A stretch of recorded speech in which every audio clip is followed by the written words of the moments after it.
Bonjour, ici Frédéric, le coach rebelle, pour aborder avec vous la question du succès. Pour beaucoup, le succès, ça va être le fait d'atteindre un résultat spécifique. C'est-à-dire que jusqu'à ce qu'on n'atteigne pas cette chose-là, on ne connaît pas le succès. Une fois qu'on est arrivé à ce point spécifique, on connaît le succès.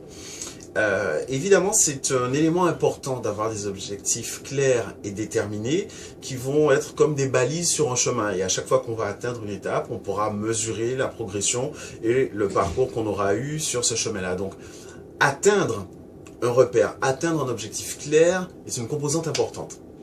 Néanmoins, il y a un piège quand on considère que le succès, c'est atteindre cette chose-là. Pourquoi? Très simplement parce que tant que l'on n'aura pas atteint cette chose qu'on appelle succès, mais pour certains, ils vont considérer qu'ils vont être en situation d'échec.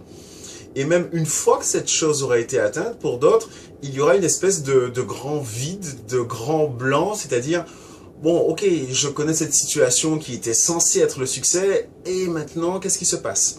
Donc, dans les deux sens, que ce soit avant d'atteindre cette chose-là ou après l'avoir atteinte, on peut se fabriquer de la frustration tout simplement parce que on identifie une chose donnée précise comme étant le succès et une chose fixe comme étant le succès, alors que par définition les choses changent tout le temps. Et si on a une vision trop restrictive de ce qu'on veut réaliser ou atteindre, une fois qu'on aura atteint cette chose-là, ou avant de l'avoir atteinte, on va être dans un état qui pourrait être de la frustration ou de l'échec. Donc j'aimerais vous proposer une définition du mot succès qui intègre cette notion de progression et qui ne soit pas uniquement un aspect statique comme une ligne que je dois franchir. Tant que je ne l'ai pas franchie, c'est pas le succès. Quand je suis sur la ligne, c'est le succès. Et après la ligne, c'est peut-être déjà plus le succès. Cette définition, elle est de Earl Nightingale. Earl Nightingale est l'un des cofondateurs de la compagnie Nightingale Conant, qui est le plus gros producteur mondial de programmes de développement personnel. D'ailleurs, lui-même, Earl Nightingale, a écrit un programme, a réalisé un programme audio qui s'appelle The Secret, justement, The Strangest Secret, le secret le plus étrange. Il y a de cela plus de 40 ou 50 ans et ça a été un best-seller aux États-Unis. Bob Proctor, quant à lui, est une des personnes qui apparaît dans le film Le Secret de Rhonda Barnes sur la loi d'attraction. Il y a aussi le livre et c'est une référence en matière de développement personnel. Donc Bob Proctor reprend cette définition de Earl Nightingale qui est la suivante.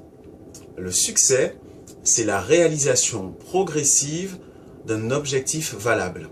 Ou encore, selon les versions, le succès, c'est la réalisation progressive d'un noble idéal. La notion de noble idéal intègre quand même des éléments plus larges, aussi la dimension du rêve par rapport à la notion d'objectif valable. Mais ce qu'il y a d'intéressant dans cette définition, ce sont les premiers mots déjà, la réalisation progressive. Le succès est un progrès. C'est-à-dire qu'à partir du moment où vous avez effectivement un idéal, c'est-à-dire que vous avez un sens de la direction vers laquelle vous voulez aller, chaque pas que vous faites dans cette direction-là, c'est déjà le succès. Et si vous adoptez cette définition, vous pouvez connaître le succès instantanément. Pourquoi? Parce que le succès n'est plus défini par rapport à ce que vous vivez, mais par rapport à ce vers quoi vous tendez.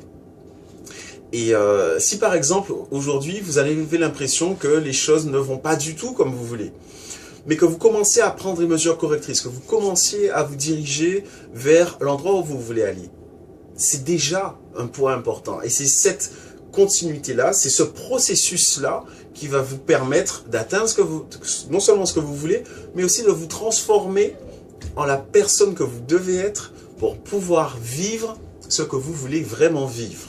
Donc je récapitule. Dans la définition du mot succès, il est important d'avoir cette notion de progression plutôt que cette notion de point fixe. Et cette notion de progression, elle peut se faire au moins déjà sous deux axes, c'est-à-dire l'angle personnel, qui je suis en tant que personne, comment je me comporte, comment je traite les autres, comment je me traite moi-même, comment je gère les situations difficiles, et une notion qu'on peut qualifier d'extérieur à moi, c'est-à-dire où je peux mesurer objectivement la progression vers quelque chose.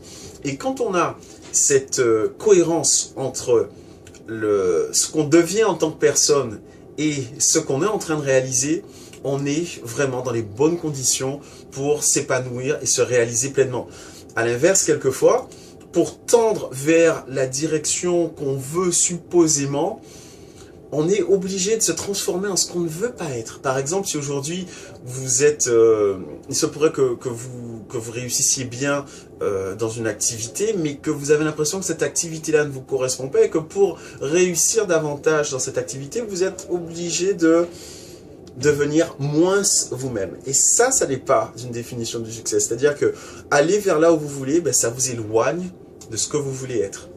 Donc, progression et cohérence, que vos objectifs, que votre idéal, que votre progression correspondent à un mouvement intérieur qui vous convient aussi. C'est-à-dire qu'en atteignant cet idéal, vous allez devenir la personne que vous voulez être. Donc, il y aura le parcours et il y aura la transformation.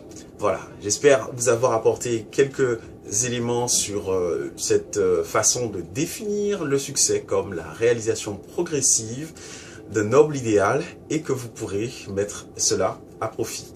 À très vite. Bye bye.